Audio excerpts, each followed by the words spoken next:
So these flowers are completely hydrated. I'm gonna show you how to clean them now. Let's start with these Nerine lily over here. So I love these little summer blossoms. They're very long lasting, they're very hardy. Each one of these little oblong things is gonna turn into a little trumpet blossom like this. Now, they also all have this like little tissuey thing on the outside. I like to just gently with my fingers remove them. It comes off very easily. And they also have these little stamens. I'm not worried about these. These don't stain. A lot of times if you are dealing with big Asiatic lilies, they get all over your clothes, they stain your upholstery, they're terrible. But these are quite okay.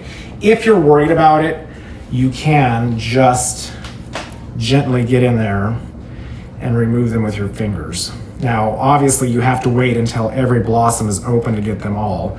But if you're worried about staining, go in there and just gently pull them out like that.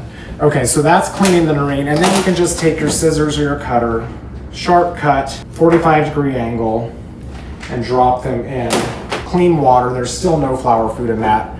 I'll do one more, removing the tissue.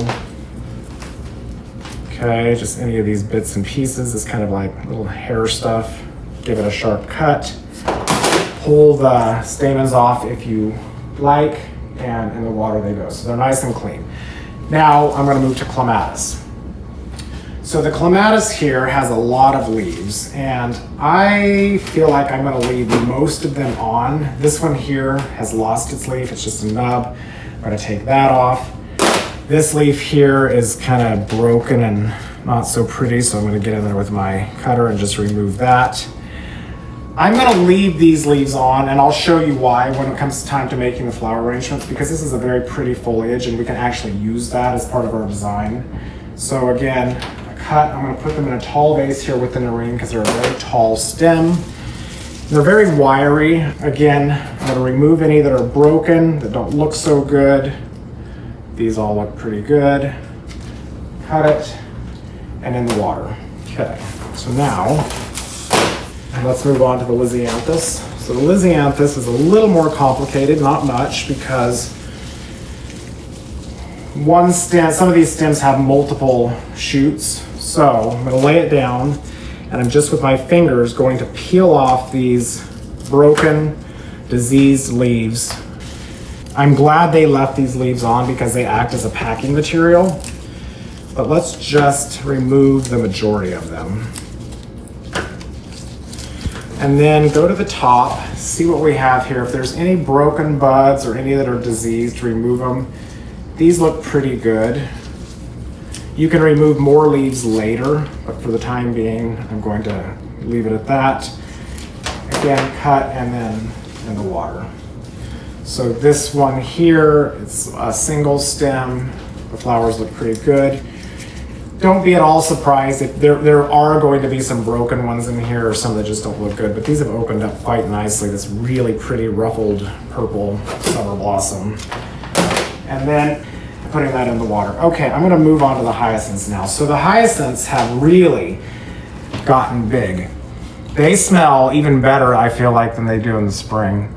It's such a great fragrance, and this color is so intense, but you can just see how floppy the weight of their heads. So let's be very careful. It's a little bit of a treasure to have these in July.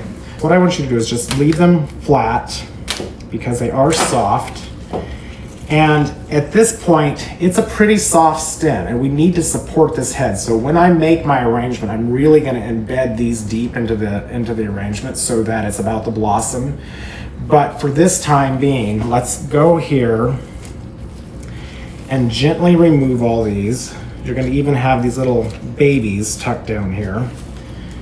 And I'm not going to save any foliage. The foliage is a little tepid looking, it's a little yellow, it's not so pretty. You know how I say in the spring to leave this on? This does not apply right now. These things are they've already opened up so much. So what I want you to do is get a pitcher or get some vessel that is definitely a little bit taller because we need to support these heads. The weight of these blossoms will make the stem snap. So get in there, give it a cut, and then sink it down so that these little florets are almost, acting as a little cushion and supporting the head. So you can see how scrawny this stem is. that's okay. I'm gonna cut it a little bit tighter, put it in there so that they can just rest upon each other, and we can make beautiful fragrant arrangements with these in a little bit. If one snaps, don't throw it away. We'll find a way to use it. So it may take a couple of containers to get them all in, because that's 5 stems already and it's nice and full. And then, you know, you can have something smaller like this to put the little guys in. Okay, so let's move on to the roses now. Roses are a little bit more complicated because, of course, they have thorns. I've taken the rubber band off and I'm just going to kind of softly jostle them, set them apart. Now this is a Floribunda spray rose, which means it has a lot of little blossoms on top of one stem. So what you're gonna do now is you need to have either a floral knife like this, or you need to have a good sharp kitchen paring knife. And you're going to start by just removing these leaves, okay? So if you want to do this step first, like do them all like this and set them off to the side, then you can go back and dethorn them. Now these aren't terribly thorny, so let me find another one that has, oh, this one has some nice ones. Okay. So I'm removing these bottom leaves. You know, if there's any broken heads, like this little flower right here is broken, I'm going to cut that out and save that for later. Now, to remove the thorns, what you want to do, get my water source over here close by, and I'll tell you why. What you want to do is take this stem and hold it in your forefinger and thumb, put it firmly on the surface of the table, and you're going to take your paring knife or your floral knife. So what you're going to do is you're going to gently just nick these things off one at a time. You can kind of spin it in your fingers until you have a nice smooth stem.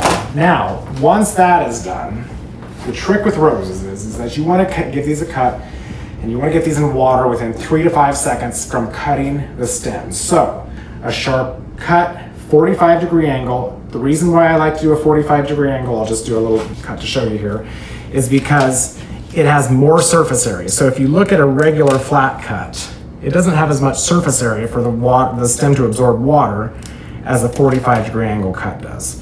So the minute you cut a rose, this stem takes a big gulp of air, like fresh big gulp of air. And then it has an air bubble that can easily travel up to the stem and causes them to hook or wilt.